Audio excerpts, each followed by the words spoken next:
Bismillahirrahmanirrahim. Dear students, we are going to study description of assemblies in phase space. तो हमें देखना है कि स्टैटिस्टिकल मैकेनिक्स में ये फेज स्पेस क्या है। स्टैटिस्टिकल मैकेनिक्स किस स्पेस में काम करती है। वैसे यूक्लिडियन स्पेस होती है, तो बट जब हम स्टैटिस्टिकल मैकेनिक्स की बात करते हैं तो फिर हम स्पेशली क्लासिकल स्टैटिस्टिकल मैकेनिक्स की, तो देन हम किस स्पेस की बात करते हैं बेटा। यहाँ पे मैं इसका इंट्रो वाला पैराग्राफ पढ़ना चाहूंगा। कहता है those bodies which can be treated by the method of statistical physics will generally be composed of large number of independent or almost independent components। कहता है कि हम वो वाली चीजें जिन्हें हम स्टैटिस्टिकल मैकेनिक्स में पढ़ेंगे, उन बॉडीज की तादाद या उन पैरामीटर्स की तादाद, वहां पे एटम्स, मॉलिक्यूल्स या सिस्टम्स की तादाद बहुत ज्यादा होगी और तकरीबन तमाम सिस्टम्स जो हैं वो इंडिपेंडेंट होंगे ऑफ ईच अदर, और हम उनका कोलेक्टिव बिहेवियर स्टडी करेंगे। जो सिंपल मैकेनिक्स से हम क्या करते हैं, किसी एक पार्टिकल के मोशन को जो है वो कर रहे होते हैं, स्टडी कर रहे होते हैं, but in statistical mechanics we study the collective behaviour. In many cases the components will be individual particles. अब ये कंपोनेंट से क्या मुराद है? बहुत सारे केसेस में ये इंडिविजुअल पार्टिकल्स हैं, जैसे सच एज इलेक्ट्रॉन्स है, फोटॉन्स है। But in case of gas, तो कुछ बहुत सारे केसेस में इंडिविजुअल पार्टिकल्स है, इलेक्ट्रॉन, फोटॉन्स एटसेट्रा। लेकिन जब हम लोग गैस की बात करते हैं तो ये एटम्स हैं, ये मॉलिक्यूल्स हैं, इंडिविजुअल पार्टिकल्स। अब एटम और मॉलिक्यूल्स में क्या है, एटम में इलेक्ट्रॉन्स भी हैं, प्रोटॉन्स भी हैं, न्यूट्रॉन्स भी हैं, और मॉलिक्यूल्स में काफी सारे एटम्स भी हैं। तो कहता है कि ज्यादातर जो ये इंडिपेंडेंट इंडिविजुअल जो कंपोनेंट्स हैं, ये इंडिविजुअल पार्टिकल्स हैं। लेकिन बाद जगह पे ये पार्टिकल्स का सम भी है, जैसे एटम्स में पार्टिकल्स हैं, जैसे मॉलिक्यूल में पार्टिकल्स हैं। तो however in some cases the components may be quite complex system as will be seen। कुछ में तो बड़ा सिंपल था, कुछ में वो एटम्स या मॉलिक्यूल्स हैं, और कुछ ऐसे सिस्टम्स भी होंगे जिनमें ये बड़े कॉम्प्लेक्स किस्म की असेंबलीज होंगी। तो it is useful for certain application to consider complete assembly of particles as themselves forming the component of a large physical body। तो कहता है कि स्टैटिस्टिकल मैकेनिक्स पढ़ते हुए वो जो इंडिविजुअल पार्टिकल्स हैं, वो जो असेंबली बनाएंगे, हम उस असेंबली को, जब वो मिलके एक फॉर्मेशन बनाएंगे, हम उस पूरी फॉर्मेशन को स्टडी करेंगे।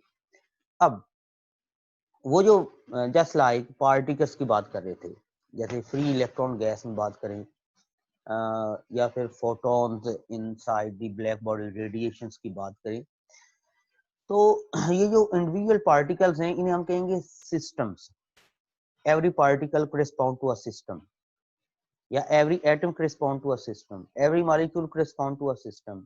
और जो इनके जो वो जो ओवरऑल बिहेवियर है, मींस जैसा कि हम एक ब्लैक बॉडी में देखें तो काफी सारे सिस्टम्स हैं, वो मिलकर जो एक फॉर्मेशन बनाएंगे उसे हम असेंबली कहते हैं। यहाँ पे लिखता है, कहता है कि in order that the discussion given here shall be general as possible, and also to follow the common usage in this subject, the individual components of physical body will be referred to as system। जो individual components होंगे उन्हें हम क्या कहेंगे? systems कहेंगे। atoms हैं, photons हैं, atom electrons हैं, molecules हैं, etc। the physical body in question will then be considered as assembly of the system। और जिस फिजिकल बॉडी को आप स्टडी कर रहे हैं, जैसे ब्लैक बॉडी के अंदर फोटॉन्स को स्टडी कर रहे हैं, तो ब्लैक बॉडी को हम क्या कहेंगे कि असेंबली है, which made themselves be complex. तो बेटा ये हमें अब पता होना चाहिए कि what is the difference between system and assembly. System individual particle, और assembly collection of different systems, उनका जो कलेक्शन है उसे हम क्या कहेंगे? असेंबली कहेंगे। अब बेटा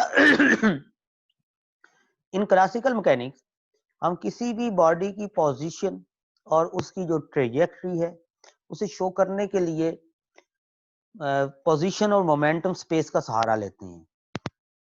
पोजीशन को लेट्स सपोज मैं x कह लूं और मोमेंटम को मैं p कह लूं। ये जो पोजीशन मोमेंटम स्पेस है this is known as phase space. हम क्या कहेंगे बेटा, फेज स्पेस का नाम भी देते हैं या गैमा स्पेस भी इसे कहते हैं। अब अगर 3 डायमेंशनल मोशन है तो किसी भी बॉडी की पोजीशन बताने के लिए 3 जो है वो कंपोनेंट्स रिक्वायर्ड हैं, एक्स वाई जी, और 3 ही इसके मोमेंटम के कंपोनेंट्स होंगे, p x p y p जी।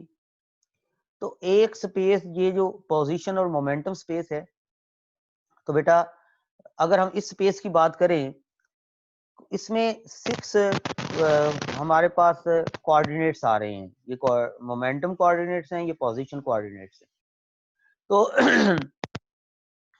ये एक ऐसी स्पेस होगी जिसमें 3 म्यूचुअली परपेंडिकुलर स्पेस कोऑर्डिनेट्स होंगे, एक्सिस होंगे, जैसे एक्स वाई जी होता था ना, यहाँ पर 3 ये होंगे और 3 मोमेंटम कोऑर्डिनेट्स होंगे और वो भी म्यूचुअली परपेंडिकुलर होंगे।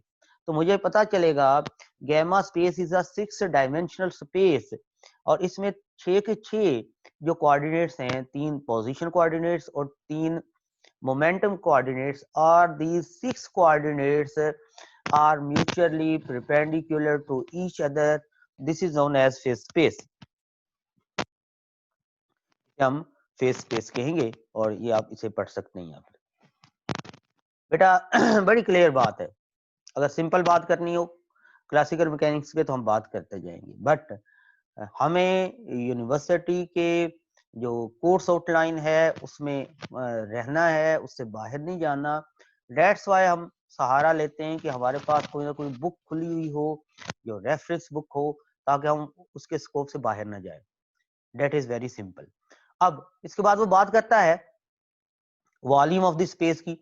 जो सिंपल इक्लिडियन स्पेस है उसका वॉल्यूम लेना है तो क्या करोगे, dx dy dz को मल्टीप्लाई करोगे तो वॉल्यूम एलिमेंट, किसी भी एलिमेंट का वॉल्यूम आ जाएगा। तो आपने सिंपली क्या किया, इसे ये समझे जरा कि आपने इक्लिडियन स्पेस के तीनों एक्सिस में एक्स वाई जी तीनों का कंपोनेंट लिया, dx dy dz तीनों को मल्टीप्लाई किया, तो जिस एलिमेंट का आप वॉल्यूम लेना चाहते हैं उसका वॉल्यूम लिखा है। बिल्कुल यही मैकेनिज्म अगर हम अप्लाई करें गैमा स्पेस पे, तो गैमा स्पेस में तो 3 कोऑर्डिनेट्स नहीं है, there are 6 coordinates, there are 6 mutually perpendicular axis, 6 हैं, dx x y z px py and pz। तो अगर मुझे इसकी स्पेस इसका वॉल्यूम फाइंड आउट करना है, अगर मैं volume of gamma space find out करना चाहूं डी गैमा, तो क्या होगा, ये 6 के जो कंपोनेंट्स हैं उन्हें मल्टीप्लाई कर दो, dx dy dz dpx dpy dpz, तो ये क्या बन जाएगा, volume of element in phase space. तो फेज स्पेस में किसी भी एलिमेंट का वॉल्यूम है, इसे हम इस तरह से लिख सकते हैं। तो इसमें आपने कंफ्यूज नहीं होना। नॉर्मली हम वॉल्यूम को क्या कहते हैं कि 3 डायमेंशंस को मल्टीप्लाई कर दो, लेकिन वेरी सिंपल है। अगर फेज स्पेस है तो 3 एक्सेस है तो तीनों को मल्टीप्लाई करें, सॉरी इक्विलिडियन स्पेस है, और अगर फेज स्पेस है तो देयर आर 6 एक्सेस, तो 6 के 6 जो एक्सेस हैं उनके कंपोनेंट्स को मल्टीप्लाई करें तो volume of an element in phase space की जो वैल्यू है वो निकल आएगी। अब अगर हम लोग फेज स्पेस में लिखना चाहें काइनेटिक एनर्जी को, तो हमें पता होता है kinetic energy is given by, example उसने दी है। काइनेटिक एनर्जी क्या होती है, हाफ एम वी स्क्वायर होती है ना, या फिर एनर्जी, काइनेटिक एनर्जी को हम लिखते हैं पी स्क्वायर ओवर 2m। अब पी स्क्वायर क्या है, पी था p x i p y j p z के, तो अगर मैं पी स्क्वायर लूँ तो क्या आएगा, p x square p y square p z square. I am just writing this for your knowledge, ऐसे आप इसे डायरेक्ट ही लिखेंगे तो ये क्या आएगा, p x square py square pz square divided by 2m. This is energy, kinetic energy of a system. हमने momentum form में लिख रहे हैं। तो इस तरह तो बेटा हमारा जो पहला टॉपिक है डेट इज फेस स्पेस, और फेस स्पेस को हम लिख सकते हैं कि ये 6 डायमेंशनल स्पेस है, 3 पोजीशन कोऑर्डिनेट्स हैं और 3 मोमेंटम कोऑर्डिनेट्स हैं। अब बात आ गई है कि ये तो जब सिंगल पार्टिकल था, अगर सिंगल पार्टिकल ना हो, n पार्टिकल्स हों, तो फिर फेस स्पेस कैसे फाइंड आउट करनी है?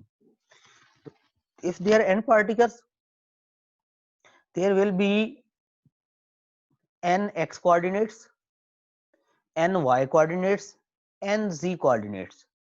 तो पोजीशन कोऑर्डिनेट्स क्या हो गए? 3n, very simple, n x में, n y में और n z में। पोजीशन कोऑर्डिनेट्स क्या हो गए? 3n। इसी तरह मोमेंटम में n coordinates will be along px, and there will be npx, there will be npy, there will be npz। तो मोमेंटा कोऑर्डिनेट्स भी क्या होंगे? 3n।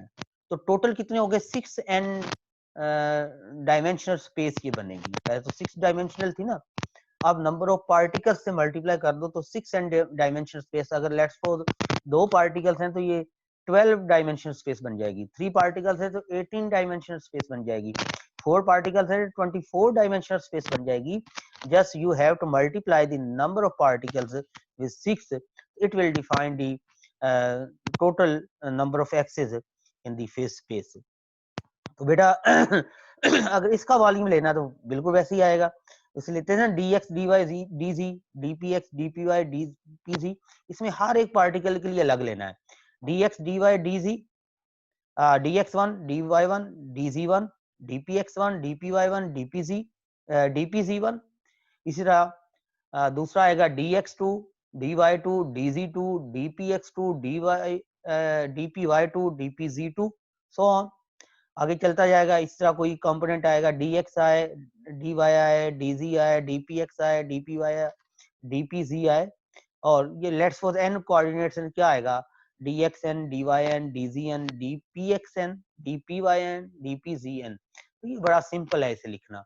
तो अगर हमने टोटल स्पेस लेनी है तो आप क्या करो, इन्हें सिंपल मल्टीप्लाई कर दो, और मल्टीप्लिकेशन के लिए वी यूज अ कैपिटल पाई, यानी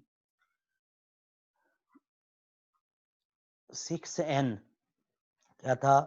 dx1 dy1 dz1 dpx1 dpy1 dpz1, extra 2 3 4 so on, last one will be, ये मल्टीप्लाई हो रहे हैं सारे,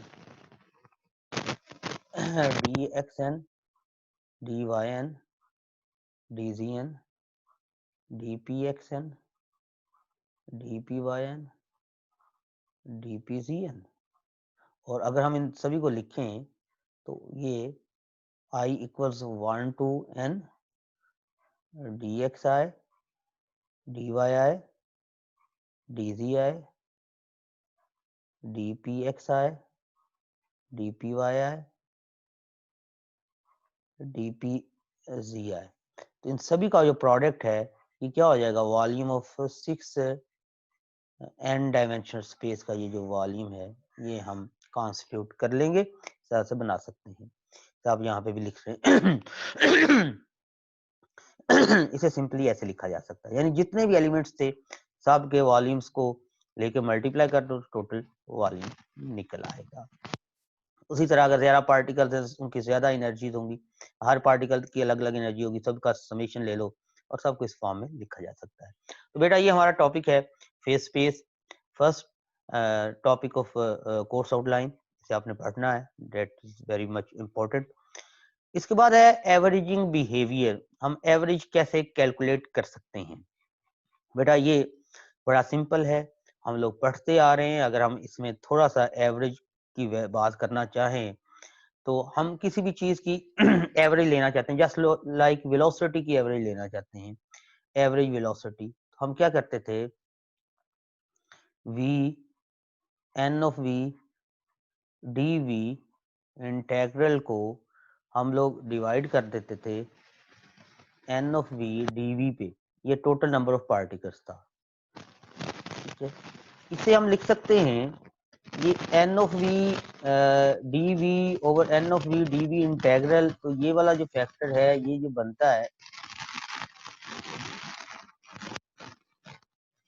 this is known as probability. तो हम एवरेज वेलोसिटी लेना चाहते हैं तो वेलोसिटी को प्रोबेबिलिटी से मल्टीप्लाई करेंगे तो क्या निकल आएगी, एवरेज वेलोसिटी निकल आएगी। ऐसे ही कुछ यहाँ पर है, इस फैक्टर को आपने ध्यान में रखना है, ये बड़ा इंपॉर्टेंट है। अगर ये आप ध्यान में नहीं रखेंगे, ये हमने इससे पहले पढ़ा। अब देखिए आपने किसी भी सिस्टम का एवरेज लेना है तो सबसे पहले आपको एक ऐसी प्रॉपर्टी लेनी पड़ेगी, कोई ना कोई प्रॉपर्टी लेनी पड़ेगी जिस प्रॉपर्टी की बेस पे आप उसका एवरेज लेंगे। जस्ट लाइक उधर हम वेलोसिटी ले रहे थे, या हम एनर्जी ले लें, एनर्जी का एवरेज ले लें, या कोई और जो है प्रॉपर्टी है जो वेरी कर रही है। कहता है consider some property x of an assembly, किसी असेंबली की कोई property which can be written as a function of 6 and coordinates, जिसे 6 एंड कोऑर्डिनेट्स की फॉर्म में लिखा जा सकता है। और एक्स क्या है, ये कैपिटल एक्स, और ये स्मॉल एक्स का भी कॉम्पोनेंट है, फंक्शन है, और स्मॉल पी मोमेंटम का भी कंपोनेंट है। ये कैपिटल एक्स वो प्रॉपर्टी है जिसका हम एवरेज लेना चाह रहे हैं, जस्ट लाइक वेलोसिटी ही आप समझिए। If the probability of the 6 and coordinates if the probability that the point representing the assembly in the element of volume d sigma 6n उसकी जो probability है उसे कैपिटल पी से लिखेंगे, ये बड़ा जरूरी है। स्मॉल पी मोमेंटम को शो कर रहा है, स्मॉल एन पोजीशन कोऑर्डिनेट्स को शो कर रहा है, स्मॉल एक्स, और कैपिटल एक्स जो है ये यहाँ पर उस प्रॉपर्टी को शो कर रहा है जिसकी हम एवरेज लेना चाह रहे हैं, और उसकी जो प्रोबेबिलिटी है कि वो पार्टिकल स्पेस के अंदर मौजूद है, प्रोबेबिलिटी इज कैपिटल पी। तो प्रॉपर्टी क्या है, कैपिटल पी है, ये स्पेस से बाहर रहने के इम्कानात नहीं है। तो हमने एवरेज लेनी है, तो अभी हमने देखा कि एवरेज कैसे लेनी है। हमने एवरेज कैसे लेनी है कि प्रोबेबिलिटी को उस जो प्रॉपर्टी है जिसकी हम एवरेज लेना चाह रहे हैं उससे मल्टीप्लाई कर लेंगे। तो अगर हम इधर भी देखें तो इस प्रॉपर हम ये इसकी एवरेज लेना चाह रहे हैं एक्स, तो एक्स को मल्टीप्लाई कर दिया हमने सिंपल पी के साथ। ये जो दरमियान में ये लिखा हुआ है ना, ये तो लिखा हुआ है कि एक्स फंक्शन किस किस चीजों का है, इस तरह पी किन किन चीजों का फंक्शन है। We simply multiplied x with p, और ये हमारे पास जो है एवरेज ऑफ एक्स आया, एक्स की एवरेज आ गई। अगर वेलोसिटी होती तो वेलोसिटी की आ जाती है, एनर्जी होती तो एनर्जी की। लेकिन ये बेटा उस वक्त है जब हमें ये श्योर हो कि वो जो एलिमेंट जिसका हम बात कर रहे हैं पॉइंट की 6 एन डायमेंशनल स्पेस में, वो गैमा स्पेस के अंदर ही है। देयर इज नो चांस कि वो आउटसाइड ऑफ दिस स्पेस है, मींस वो नॉर्मलाइज्ड है, नॉर्मलाइज्ड टू यूनिटी है। मैक्सिमम प्रोबेबिलिटी है कि that point will be inside the gamma space. But if the function is not normalised to unity, there कोई एहतमाल हो कि वो बाहर भी होंगे, तो फिर हम सिंपली क्या करेंगे, एक्स और पी को डिवाइड कर देंगे पी इंटेग्रल के साथ, पी डी सिग्मा 6n और इसका इंटेग्रल। तो ये है कि जब ये नॉर्मलाइज ना हो, जब ये नॉर्मलाइज हो तो बेटा इसकी वैल्यू हो जाएगी 1 इस फैक्टर की, तो ये लिखने की जरूरत नहीं है। अगर ये नॉर्मलाइज नहीं है, इसकी वैल्यू 1 नहीं है, कुछ उस पॉइंट की प्रोबेबिलिटी है कि वो इनसाइड फेस स्पेस हो या कुछ बाहर है, जो इनसाइड फेस स्पेस उसकी प्रोबेबिलिटी है वो हम यहाँ पे लिखेंगे। ठीक है बेटा, तो हम ऐसे लिख सकते हैं। तो वही बात है, आपने एक्स की एवरेज लेनी है तो क्या ले लो, तो पी प्रोबेबिलिटी है डिफरेंट स्पेस में, कहता है these averages may be taken as the summation over all the states of the assembly. पहली स्टेट थी I1, तो P1 x1, दूसरी होगी P2 x2, तीसरी होगी P3 x3, चौथी होगी P4 x4, so on Pn xn, सभी का समेशन ले लो। और अगर ये नॉर्मलाइज नहीं है तो समेशन Pi पे डिवाइड कर दो, लेकिन अगर ये नॉर्मलाइज है तो समेशन Pi 1 हो जाएगा। So I will simply write this as this is how we can calculate the average of any property in phase space, उसकी जो एवरेज है वो कैसे कैलकुलेट कर सकते हैं। इसके बाद है क्लासिकल एंड क्वांटम असेंबलीज, ये हम आप लोग पढ़ चुके हैं। क्लासिकल डिस्ट्रीब्यूशन और quantum distribution. Classical distribution Maxwell Boltzmann distribution लगती थी, एक से ज्यादा पार्टिकल्स एक स्टेट में रह सकते थे और पार्टिकल डिस्टिंग्विशेबल थे जो क्लासिकल पार्टिकल्स थे। लेकिन क्वांटम मैकेनिक्स में जो आइडेंटिकल पार्टिकल्स हैं वो डिस्टिंग्विशेबल नहीं होंगे, उनमें कुछ बोसॉन्स हैं, कुछ फर्मियंस हैं, कुछ के ऊपर बोस आइंस्टाइन स्टैटिस्टिक्स लगती है, कुछ के ऊपर फर्मी डिराक स्टैटिस्टिक्स लगती है। तो बेटा ये हमारा आज का जो पहला चैप्टर है वो यहाँ पे खत्म होता है, तो इसे आप लोग रिवाइज करेंगे उससे बैकग्राउंड में रखते हुए, जो हम इससे पहले इसकी बैकग्राउंड पढ़ रहे थे ध्यान में रखते हुए कल इंशाल्लाह हम इसका सेकंड चैप्टर जो है वो स्टार्ट करेंगे। If there any question you can ask.